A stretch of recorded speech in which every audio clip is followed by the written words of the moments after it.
بسم اللہ الرحمن الرحیم۔ السلام علیکم ناظرین، کیا کبھی کسی نے غور کیا ہے کہ مکہ مدینہ کے کبوتروں کی اتنی تعداد کیوں ہے؟ کیا وجہ ہے کہ 1400 سال گزرنے کے باوجود مکہ مدینہ کے کبوتر یہاں قیام پذیر ہیں؟ طوفان نوح کے گزرنے کے بعد بھی یہاں اب تک کبوتر کیوں ہیں؟ کیا ان کبوتروں کی ہسٹری آپ نے اس سے پہلے سنی ہے؟ حرم شریف کے کبوتروں کے متعلق مختلف روایات ہیں، مگر کسی کی صداقت پایا ثبوت تک نہ پہنچی۔ ایک روایت یہ ہے کہ یہ کبوتر ابابیل کی نسل سے ہیں، جو ابرہہ حبشی کے لشکر کی تباہی کے لیے اللہ تعالیٰ کے خصوصی انتظام سے آئے تھے۔ ایک اور روایت یہ ہے کہ مکہ مکرمہ میں موجود کبوتر ان دو کبوتروں کی نسل سے ہیں جو رسول کریم صلی اللہ علیہ وسلم کے ہجرت کے موقع پر غار ثور کے دہانے پر تھے۔ کچھ بھی ہو، مگر ان کبوتروں کی بہتات نے علماء کرام اور مختلف سرمایہ داروں کے درمیان ایک تنازع کھڑا کر دیا ہے۔ حرم مکی شریف کے آس پاس ان کبوتروں کو خصوصی تحفظ حاصل ہے، جس کے باعث ان کی تعداد میں اضافہ ہو گیا ہے۔ علماء کا کہنا ہے کہ کبوتروں کو مارنا، ان کو ایذا پہنچانا اور غذا سے محروم رکھنا کسی طور پر جائز نہیں، اور نہ ہی کوئی ایسا طریقہ اختیار کرنا جائز ہے جس کی وجہ سے حرم شریف کے کبوتروں کو یہاں سے نقل مکانی کرنے پر مجبور کیا جا سکے۔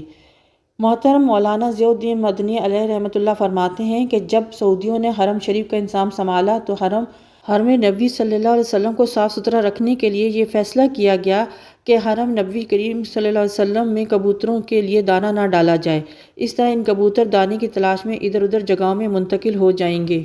علامہ علی برہان الدین حبلی فرماتے ہیں یہ کبوتر اس جوڑے کی نسل سے ہیں جنہوں نے غار ثور پر گھونسلہ بنایا اور انڈے دیے۔ محبوب رسول کریم صلی اللہ علیہ وسلم کو ان کی خدمت ایسی پسند آئی کہ ان کی نسل کو بھی اپنے پاس رہنے کی اجازت فرما دی۔ حضرت جعفر فرماتے ہیں کہ کبوتر انبیاء کا پرندہ ہے، جس گھر میں ہو اس گھر میں جن اور آصف داخل نہیں ہو سکتے۔ فتح مکہ والے دن مکہ معظمہ کے کبوتروں نے سرکار عالم حضرت محمد صلی اللہ علیہ وسلم پر سایہ کیا تھا۔ نبی سراپا رحمت نے ان کے حق میں دعا فرمائی۔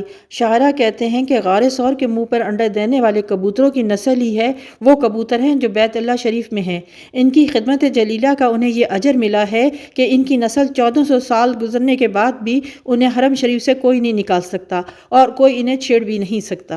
آئیے آخر میں دعا کرتے ہیں۔ اے اللہ، ہم تیری عبادت کرتے ہیں اور تجھ سے مدد مانگتے ہیں۔ ناظرین، یہ تھی ہماری آج کی ویڈیو۔ آپ کو یہ ضرور پسند آئے گی۔ کمنٹ سیکشن میں اپنی رائے کا ضرور اظہار کریں اور یہ بتائیں کہ ویڈیو کیسی لگی، اور بتائیے کہ کس نئے ٹاپک پہ آپ ویڈیو دیکھنا چاہتے ہیں۔ اپنا خیال رکھیں، پھر ملتے ہیں ایک نئے ٹاپک کے ساتھ۔ اللہ حافظ۔